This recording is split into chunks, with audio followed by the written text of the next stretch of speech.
నీ ప్రజల నెమ్మదికై రాజాజ్ఞ మార్చింది నీవేనని అహమును అనచి అధికారులను అదముల చేసి రానీకు అసాధ్యమైనది ఏమున్నది? అసాధ్యమైనది ఏమున్నది? మనసరా, అసాధ్యమైనది ఏమున్నది? అసాధ్యమైనది ఏమున్నది? యోధా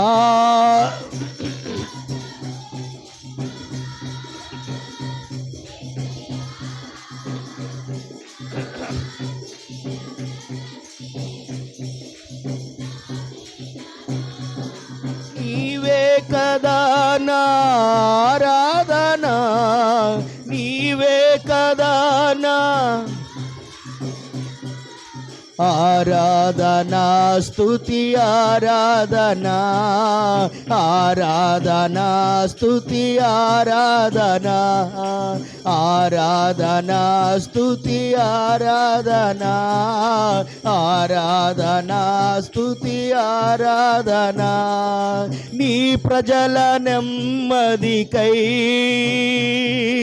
రాజాజ్ఞ మార్చింది నీవేనని అహమును అణచి అధికారులను అదముల చేసిన నీకు యేసయ్యా నీ ప్రజల నెమ్మదికై. మనసారా ప్రభుని అర్థం. మన పక్షాన దేవుడు కార్యము చేయగలిగిన వాడు, అద్భుతములు చేసే దేవుని ఆరాధిద్దాం. అనచి అధికారులను అదముల చేసిన నీకు అసాధ్యమైనది ఏమున్నది? అసాధ్యమైనది ఏమున్నది? అసాధ్యమైనది ఏమున్నది? అసాధ్యమైనది ఏమున్నది? యోధా స్తుతి గోత్రపు సింహమా యేసయ్యా నా ప్రియ ప్రగతిని స్వాధీనమా నీ వారసత్వముకై నా జయము కోరింది నీవేనని. ఆమేన్. మనసారా ప్రభుని ఆరాధమా. మన జయము కోరిన దేవుని ఎందుకు స్తుతించుకుండగలం? దేవుని ఆరాధం. ఉన్నతమైన సింహాసనమును నాకిచ్చుటలో నీకు అసాధ్యమైనది అసాధ్యమైనది ఏమున్నది? అసాధ్యమైనది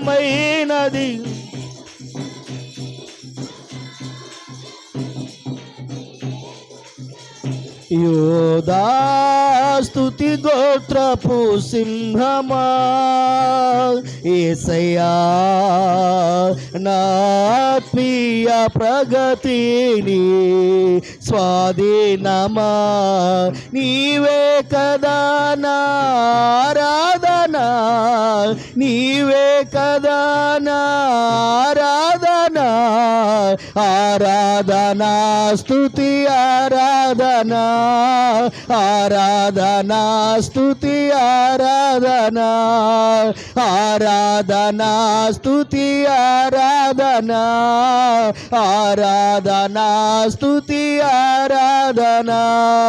నీవే కదా నా ఆరాధనా, నీవే కదా నా ఆరాధనా, ఆరాధనా.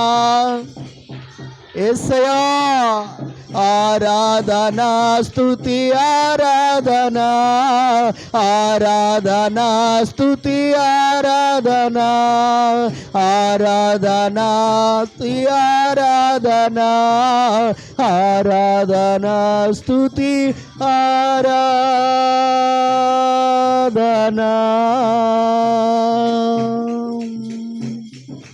హల్లెలూయా. నీవే కదా నా ఆరాధనా ఆరాధనా స్తుతి ఆరాధనా ఆరాధనా స్తుతి ఆరాధనా.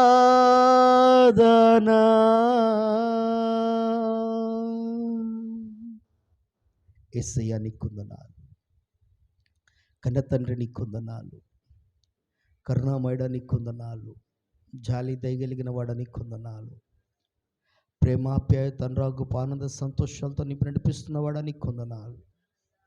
మమ్మల్ని బలపరచువాని మేము సమస్తము చేయగలమని అయ్యా మా జీవితకాలం అంతా మిమ్మల్ని స్తుతిస్తూ గణపరిచే భాగ్యము కనుగరిస్తున్నది మీ స్తోత్రాలు. శ్రేష్టమైన ఈవులతోనూ ఆశీర్వాదం మీరు ఆనంద సంతోషాలతో నింపుచున్నది మీ స్తోత్రాలు. బలిష్టమైన నీటిలో భద్రపరుచున్నది మీ స్తోత్రాలు. ప్రతి సమస్యను పరిష్కరించున్నది మీకు వందనాలు. కృపాక్షేమాలతో నింపుచున్నది మీకు వందనాలు తెలియజేస్తూ మేలుతో నింపమని కూడిన మమ్మల్ని అందరూ మీ స్వాధీనం అందించుకోండి. శ్రేష్టమైన ఈవులతో నింపి నడిపించమని, ప్రతి సమస్యను పరిష్కరించి అద్భుతాలు చేయమని యేసు నామములో అడుగుచున్నాం తండ్రి. ఆమేన్. ఆమేన్. దేవుని మాటల వైపు మనసు పెడదాం. ఈ రోజున చాలామందికి కొన్ని కోరికలు ఉంటాయి, కొన్ని ఆలోచనలు ఉంటాయి, కొన్ని తలంపులు ఉంటాయి, కొన్ని ఉద్దేశాలు కూడా ఉంటాయి. నేను ఇలా బ్రతకాలి, నా కుటుంబం ఇలా ఉండాలి, నేను ఇలా జీవించాలి అని కొన్ని కోరికలు ఉంటాయి. కోరిక లేని మనిషి అంటూ ఈ లోకం మంది ఎవరు ఉండరు. ఉంటారా? ఎవరన్నా ఒకళ్ళని ఉంటారా? ప్రతి వారిలో కోరికలు ఉంటాయి. కనుక ఈ కోరిక, నీ కోరిక ఏమై ఉండాలి? వాక్యానుసారంగా నీ కోరికలు ఉన్నాయా? వాక్యము ఏం చెప్తుంది? ఎలాంటివి కోరుకోమని చెబుతుంది, ఎలాంటి వాటిని నువ్వు కోరుకోవాలని వాక్యం సెలవిస్తుంది. ఈరోజు అది వర్తమానం.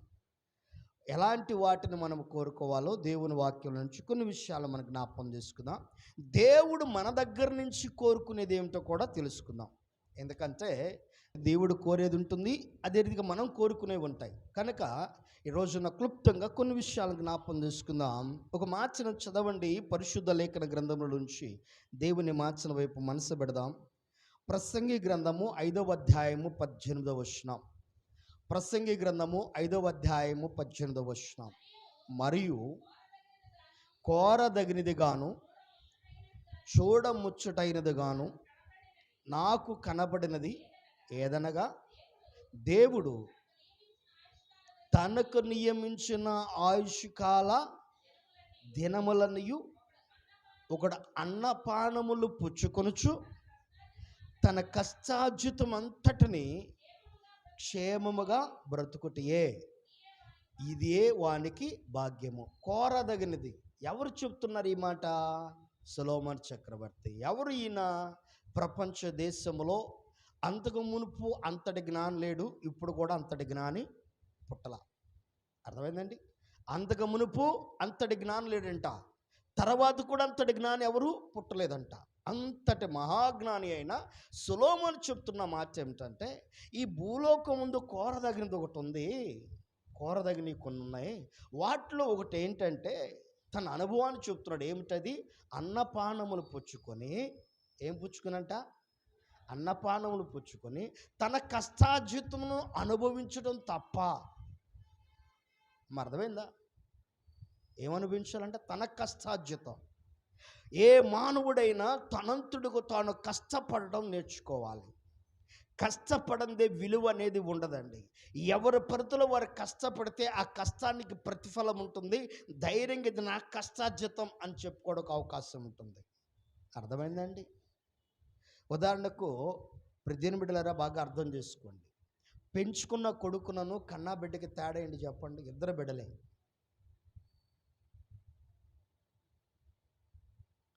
పెంచుకున్న వానికను కన్నబిడ్డకి తేడా ఏంటి చెప్పండి? ఇద్దరు బిడ్డలే, బయట బయటే, లోపల లోపలే. అది తేడా. బయట బయటే, లోపల లోపలే. కన్నబిడ్డే నా కొడుకుది, నా రక్తం అంటాం, నా కష్టం, నా రక్తం అంటే ఒక కన్న బిడ్డ మీద నీకుండే అధికారం అంత గొప్పది. అదే బయట బిడ్డను అంటావా నా రక్తం, నా బ్లడ్ అంటావా? అనం కదా. ఎందుకని అన్నాం? మన కన్న బిడ్డ కాదు కాబట్టి. మనం ఎంతైనా సాగుతున్నాము, పెంచుతున్నాం, పెద్దవాడిని చేస్తున్నాం, మంచి జీవితాన్ని ఇవ్వాలనుకున్నాం, కానీ మన బ్లడ్ అని చెప్పుకోం. కానీ ఎవరి గురించి చెప్పుకుంటాం? నీ కన్న బిడ్డ గురించి చెప్పుకుంటాం, నా బ్లడ్ అని. అలాగే ఒక మానవుడు కోరదగింది ఏంటంటే తన కష్టాన్ని కోరాలి. ఈ రోజున నీ కష్టం నీకు ఉన్నతమైన స్థానాన్ని కల్పించేదై ఉండాలి. నీ అభివృద్ధి నీ కష్టం మీద ఆధారపడి ఉండాలి. గుర్తుపెట్టుకోండి, నీ కష్టం ఎంత అయితే ఉంటుందో నీ అభివృద్ధి అంతకంటే రెట్టింపుగా మారాలి. ఆమేన్. ఈ రోజున ప్రియ దేవుని బిడ్డ దయచేసి గమనించండి. 3 విషయాలు ఇక్కడ చెప్తున్నాడో భక్తుడు ఏమంటున్నాడు? ఒకటి, అన్నపానములు పుచ్చుకుంటాం. ఏ పుచ్చుకోవాలంట? ఈ లోకమందు మానవుడు బ్రతికే దేనికోసం అమ్మా? ఆస్తులు సంపాదించే దేనికోసం? ఉద్యోగాలు చేసే దేనికోసం? పని చేసేది దేనికోసం? కష్టపడేది దేనికోసం? చెప్పాలి, దేనికోసం? జాన బెత్తె పొట్ట కోసం. దేనికోసం? జాన బెత్తె పొట్ట కోసం. ఇది దేనికి? పొట్ట కోసం. దేనికి అంటారు? కోటి విద్యలు కూటి కోసమే. అంటే బ్రతికేది దేనికోసం? కూటి కోసం. నేను కూటి కోసం బతకట్లా అన్నవాళ్ళు ఎవరైనా ఉంటే చెప్పండి, వాళ్ళని ఒక 40 రోజులు లోపల పెడతా. ఒక 40 రోజులు లోపల పెడదాం. కూటి కోసం బతకట్లేదంటే తెల్లారి పొద్దున్నే ఒక్కొక్కళ్ళు వాడి విధానం ఉండిద్దండి. అరే ఉదయం 6 కాక మునిపే, బ్రష్ చేయక మునిపే ఆకలితో మొత్తం డెక్ష ముందు పెట్టేసుకుని తినేస్తారు రాత్రిది. అంతే, ఆలస్యం ఉండదు. ఒక్కొక్కరు ఉంటారు అర్ధరాత్రి కూడా లేచి అన్నం తినే రకం ఉంటారు. అర్ధరాత్రి పూట కూడా లేచి ఆకలి అవుతుంది అన్నం పెట్టు అని అడగరు. అవసరమైతే వెళ్ళిపోయి డెక్ష దగ్గరికి వెళ్ళిపోయి మొత్తం వేసేసుకుని తినేసి హ్యాపీగా అమ్మాయ ఇప్పుడు నిద్ర పెట్టింది ప్రశాంతంగా పొట్ట సవర తీసుకునే వాళ్ళు ఉంటారు. అర్థమైంది? దేనికోసం మనం బ్రతుకుతుంది? ఆహారం కోసం కదా. ఈ రోజున సరైన ఆహారం భుజించకపోతే, సరైన విధానం నీ దగ్గర లేకపోతే నీ కష్టార్జితం వల్ల ఉపయోగం ఏం లేదు. కోరదగినవి అనే విషయాలు చెప్తూ, ఒక మానవుడు శారీరకంగా కూడా బలాన్ని సంపాదించుకోవాలి. మానవుడు శారీరకంగా శ్రద్ధను కలిగి తాను మీద తను నిలబడాలంటే తను కష్టపడాలనే 2 విషయాలు ప్రసంగి భక్తుడు తెలియజేస్తున్నాడు. రెండో విషయాన్ని మనకు జ్ఞాపకం చేసుకుంటే మార్చిన ఒకసారి చదవండి. ఏమి కోరాలి? మానవుడు ఏమి కోరుకోవాలి? ఒకటి, అన్నపానములు కోరుకోవాలి. రెండవది, తన కష్టమునకు తగిన ప్రతిఫలాన్ని కోరుకోవాలి. మూడవది ఏమి కోరుకోవాలి మానవుడు? ఒకసారి చదవండి, సామెతల గ్రంథం 22వ అధ్యాయం 1వ వచనం. సామెతల గ్రంథం 22వ అధ్యాయం 1వ వచనం. గొప్ప ఐశ్వర్యము కంటే మంచి పేరును వెండి బంగారముల కంటే దయను కోరదగినవి. ఏం కోరుకోవాలంట? గొప్ప ఐశ్వర్యం కంటే ఏం కోవాలి? మంచి పేరు. ఏముండాలమ్మా? మంచి పేరు. రోజున ఈ మంచి పేరు అనేది నీ జీవితంలో ఉంటే తగిన ఆశీర్వాదం అనేది నీకు అనుగ్రహించబడుతుంది. తగిన దీవెన అనేది నీకు అనుగ్రహించబడుతుంది. తగిన రీతిగా మేలులు అనేవి నీకు అనుగ్రహించబడతాయి. ఈరోజు ప్రియ దీని బిడ్డ జనాంగమా దయచేసి గమనించండి. మంచి పేరు ఎవరు సంపాదించుకోవడానికి ఇష్టపడట్లా. ఏమొచ్చండి పేరు వల్ల ఏముంది చెప్పండి. పేరు గొప్ప, లాస్ట్ కూర్చోండి, పేరు గొప్ప ఊరు దెబ్బ అంటే అర్థం ఏంటి? దానివల్ల ఉపయోగం ఏందండి? ఓ ముద్ద పువ్వు వచ్చిద్దా? రాదుగా. ఓ 10 రూపాయల ఆదాయం వచ్చిద్దా? రాదుగా. ఉపయోగం ఉండిద్దా? లేదుగా. మరి అలాంటప్పుడు పేరు ఎందుకండి? పేరు ఎందుకు చెప్పు? మా తాతల పేరు ఇక్కడ శిలాఫలకాల మీద ఉన్నాయి, వాటి వల్ల ఉపయోగం ఏమి లేదు, అట్టాగా ఉండిపోయినాయి కనుక ఎందుకు మాకు? మరి బైబిల్లో దేవుడు ఎందుకు చెప్పాడు? ఐశ్వర్యం కంటే మంచి పేరు అని ఎందుకు చెప్పాడు? ఊరిని చెప్పాడా? పేరు అనేది చాలా ప్రాముఖ్యమైనది. అర్థమైందా? పేరు అనే పదాన్ని దేనికి వాడతారు? పేరు అనే పదాన్ని దేనికి వాడతారు?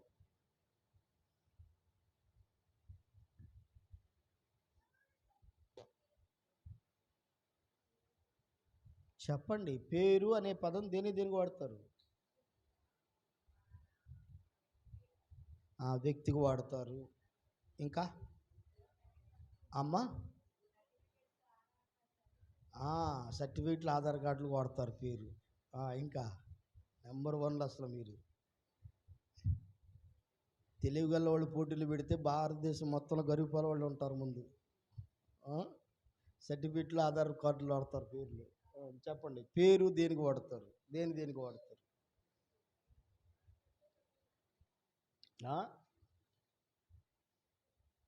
పుట్టుకకు వాడతారు. ఇంకా గుర్తురావా మీకు? అడగంగానే ఏం గుర్తొస్తాయి ఇంకా? అది ఒకటి పిలవటానికి. పేర్లు దేనికి వాడతారు? ఒకటి ఊరికి వాడతారు, ఒకటి కులానికి వాడతారు, ఒకటి ఇంటికి గోత్రానికి వాడతారు, ఒకటి మనిషికి వాడతారు, వస్తువుకు వాడతారు. అర్థమైందా? అసలు ఏటికి వాడరయ్యా మేమంతా ఇంతే.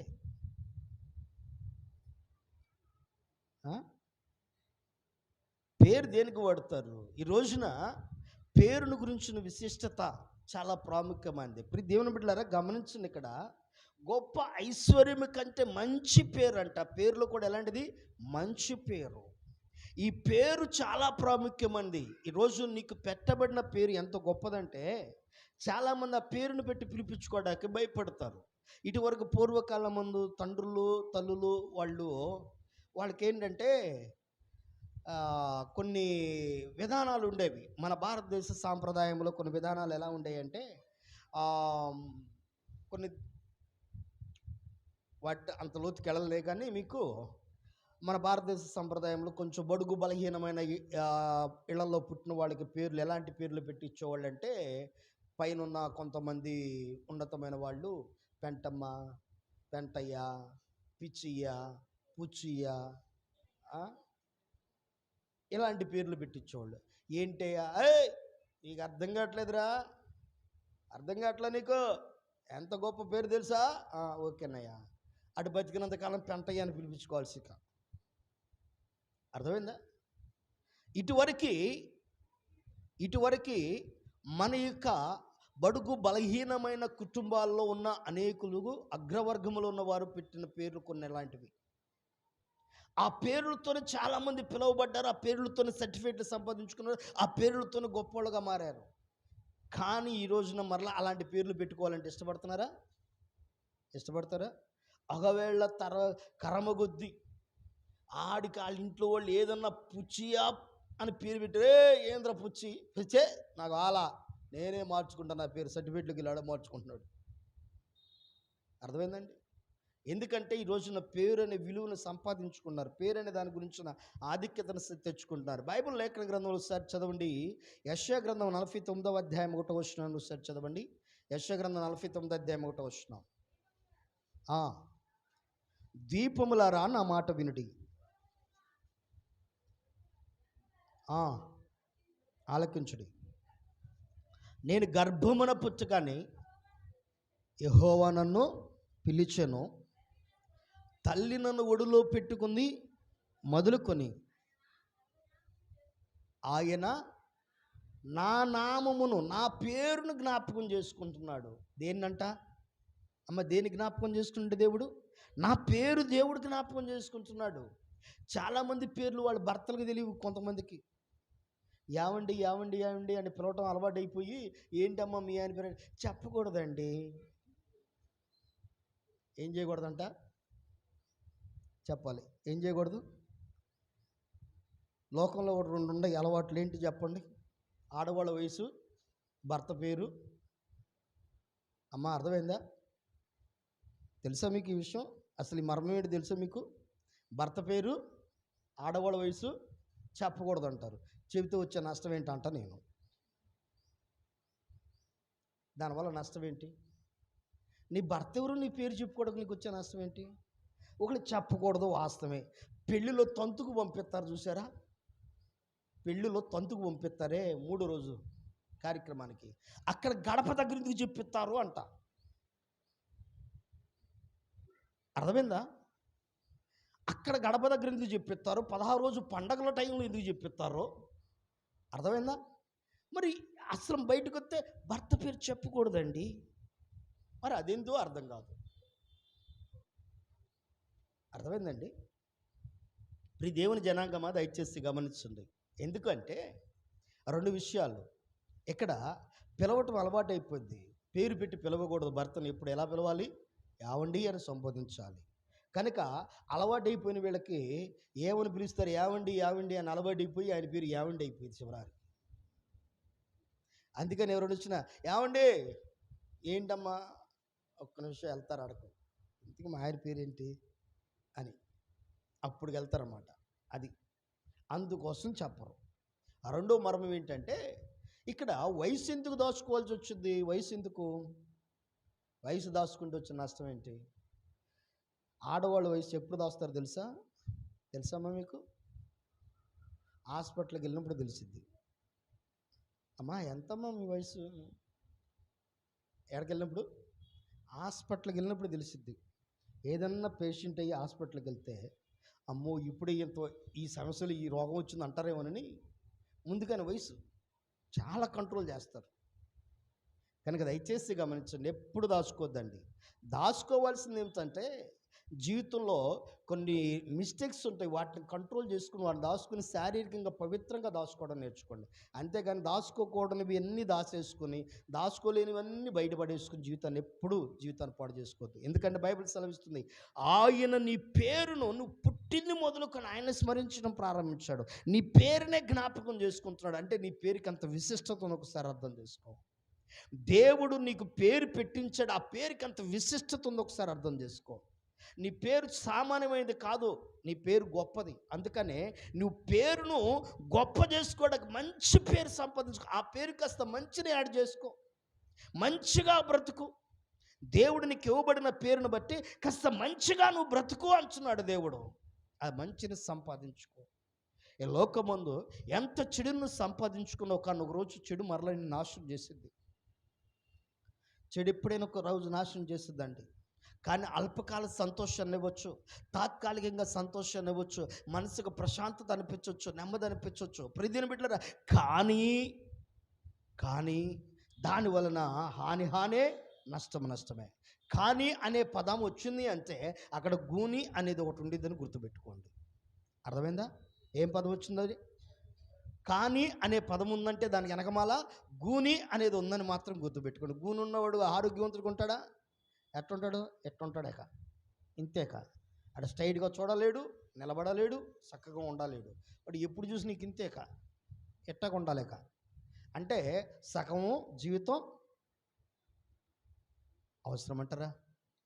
రోజున తప్పు చేయని వారు ఎవరు లేరు. పౌలు అంటున్నాడు, ప్రధాన పాపి నేనే. పౌలే కాదు, అల్పుడే నేను కూడా చెప్తున్నా, పాపుల్లో ప్రధాన పాపి నేనే అంట. ఎందుకు తెలుసా? తప్పు చేయని వాళ్ళు ఎవరు ఉండరు, కానీ ఆ తప్పును సరిచేసుకుంటూ జీవితం గడపడమే గొప్ప.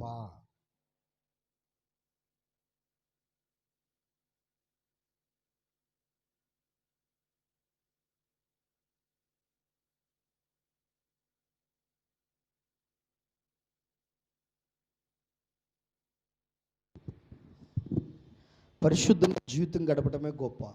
కనుక ఈ దినాన్ని దయచేసి గమనించండి. కనుక మన ఆత్మీయ జీవితంలో మనం ఎదుగుచున్న మన బ్రతుకులో మంచి పేరు, దేవుడే మన పేరును స్మరిస్తున్నప్పుడు ఎవరో మన పేరును స్మరించకపోతే వచ్చిన నష్టం ఏంటండి? ఎవరో మన పిలకపోతే వచ్చిన నష్టం ఏంటండి? ఎవరో మనల్ని పట్టించుకపోతే వచ్చిన నష్టం ఏంటండి?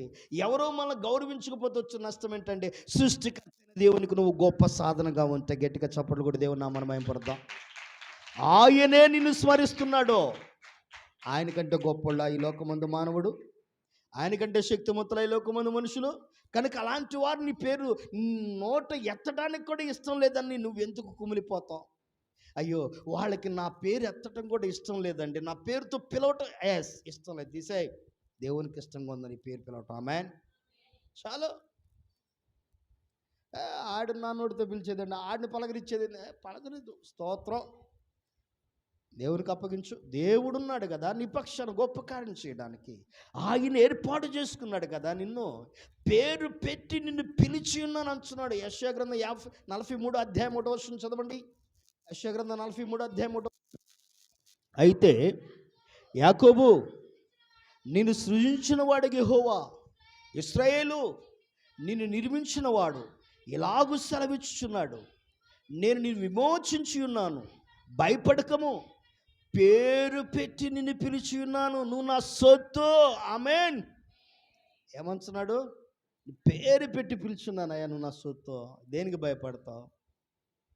ఎవరో పిలవలేదు, ఎవరు గౌరవించలేదు, ఎవరు గుర్తించలేదు, నథింగ్. తీసి పక్కన పడాయి.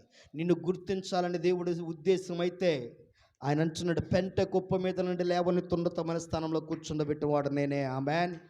ఆయన లేవనెత్తుతాడు, ఒక ఉన్నతమైన స్థానంలో నిన్ను ఉంచుతాడు. అక్కడ ఆ స్థానం నీకు ఇవ్వాలి అంటే ఆయన చెప్తుందో నువ్వు కోరుకోవాల్సింది ఏమిటి తెలుసా? ఒక మంచి పేరును సంపాదించు, ఒక మంచి పేరును సంపాదించు. ఆయనే నిన్ను స్మరణ తెచ్చుకుంటున్న ఆ పేరును మంచి అనే దాన్ని యాడ్ చేయడానికి, మంచి అనే విధానాన్ని దానిలో తీసుకుని వెళ్ళు. చెడు అనే దాన్ని ఇప్పుడు వరకు చేసావు, వదిలిపెట్టేస్తాయి. ఇప్పుడు వరకు బ్రతకం, వదిలిపెట్టేస్తాయి. నిన్నటి కాలం ముందు చెప్పాను వాక్యం చెప్పేటప్పుడు, ఫిజియోథెరపీకి వెళ్ళి హాస్పిటల్కి దెబ్బతిన్నప్పుడు, లోగడ మీకు కూడా చెప్పినట్టున్నాను, గుర్తుందో లేదో తెలీదు. వెళితే ఒక యవనస్తురాలు వచ్చి ఫిజియోథెరపీ చేస్తూ ఉంది.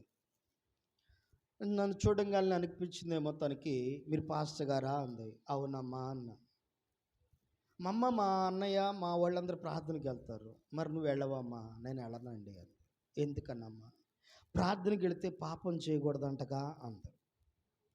ప్రార్థనకి వెళితే చెప్పాలా? ప్రార్థనకి వెళితే వెళ్ళకపోతే చేయొచ్చా?